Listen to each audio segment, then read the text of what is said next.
BJP నేతలు God సేల్లా వ్యవహరిస్తున్నారని మండిపడ్డారు పీసీసీ చీఫ్ మహేష్ కుమార్ గౌడ్. రాహుల్ గాంధీపై బీజేపీ నాయకులు చేసిన వ్యాఖ్యలను వెనక్కి తీసుకోవాలని డిమాండ్ చేశారు. ఇందిరాగాంధీ ఎందుకు చనిపోయారో దేశానికి తెలుసన్నారు. కులమతాల పేరుతో బీజేపీ చిచ్చుపెడుతోందని ఆరోపించారు కాంగ్రెస్ నేతలు. రాహుల్ గాంధీపై బీజేపీ నేతలు చేసిన వ్యాఖ్యలను ఖండిస్తూ హనుమకొండలో నిరసన తెలిపారు కాంగ్రెస్ నేతలు. మన దురదృష్టం, వాళ్ళ దేశ ప్రజల దురదృష్టం, గాడ్సే వారసులు ఈ దేశాన్ని పాలిస్తా ఉన్నారు. ప్రజాస్వామ్యం మీద విలువలు లేక, రాజ్యాంగం మీద విలువలు లేక గాడ్సే విధానాలని అవలంబిస్తూ ఇలా దేశ ప్రధానిగా మోడీ గారు, హోంమంత్రి గారు, వారి పార్టీ సభ్యులు, ఒకరైతే కేంద్ర మంత్రి రైల్వేస్, ఒకరు బీజేపీ పార్ట్నర్లు ఉన్నటువంటి ఏకనాథ్ షిండే శివసేన సభ్యుడు, ఒకరు ఉత్తరప్రదేశ్ లో సాక్షాత్ మంత్రివర్యులు, ఒకరేమో బీజేపీ మాజీ శాసనసభ్యులు. వారు ఒక తీవ్రవాదుల్లాగా మాట్లాడుతూ ఉంటే, ఈ దేశ భద్రతకి భంగం కలిగించే విధంగా మాట్లాడుతూ ఉంటే, చెవులు కళ్ళు మూసుకున్న ప్రధానమంత్రి, హోంమంత్రి మనం ఏమర్థం చేసుకోవాలి? గాడ్సే విధానాలు అవలంబిస్తున్నారు కాబట్టే ఇలా ప్రజాస్వామ్యంలో ప్రధానమంత్రి ఉన్న వ్యక్తి ఈ రకంగా తీవ్రవాదులాగా మాట్లాడుతూ ఉంటే చర్యలు చేపట్టకపోవడం అనేది సిగ్గుచేటన విషయం అన్న సందర్భంగా మనవి చేస్తా ఉన్నాను. రాహుల్ గాంధీ గారు ఆషామాషి నాయకుడు కాదు. మీరు మేమంతా కూడా ఎదురు చూస్తున్నటువంటి దేశ భవిష్యత్ ఆయన.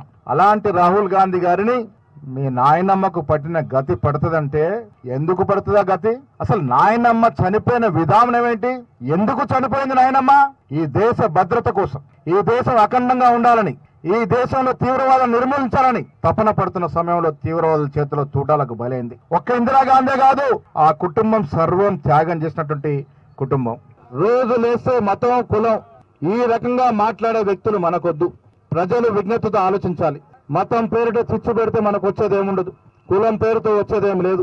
ప్రజాస్వామ్యం మీద మాకు నమ్మకం ఉంది అని ఒకవేళ ప్రధానమంత్రి, హోంమంత్రి అనుకుంటే ఈ క్షణమే వాళ్ళని కేసులు పెట్టి జైల్లోకి పంపి శిక్ష వేయాల్సినటువంటి అవసరం ఉందనే మాట చెప్తా ఉన్నాను.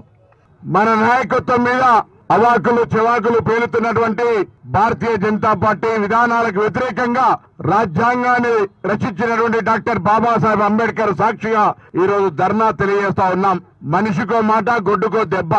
భారతీయ జనతా పార్టీకి ఏమాత్రం బుద్ధున్నా, వాళ్లకు కనీసం గాంధీ గారి కుటుంబం గురించి తెలవాలనుకున్నా, నేను గౌరవ జిల్లా కాంగ్రెస్ అధ్యక్షుడిని కోరుతా ఉన్నా, డిస్కవరీ ఆఫ్ ఇండియా నెహ్రూ గారి జైలు జీవితం గురించి.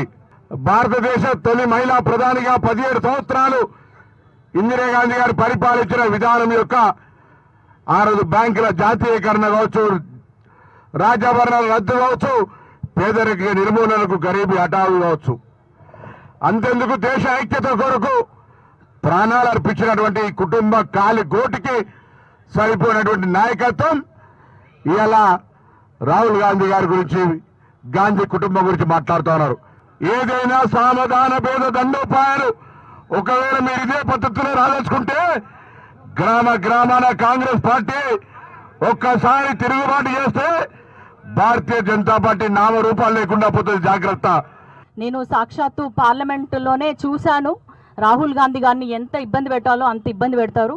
ఎంతవరకు దిగజారుతారంటే, మీ జాతి ఏంటి, జాతి అనే పదం తెలియనోళ్ళు కూడా కుల గణన గురించి అడుగుతున్నారంటే, మాకు అక్కడ వెనకాల ఉన్న కాంగ్రెస్ ఎంపీలకి కానీ ఇండియా అలయన్స్ కూటమి ఎంపీలందరికీ కూడా కోపం వచ్చింది.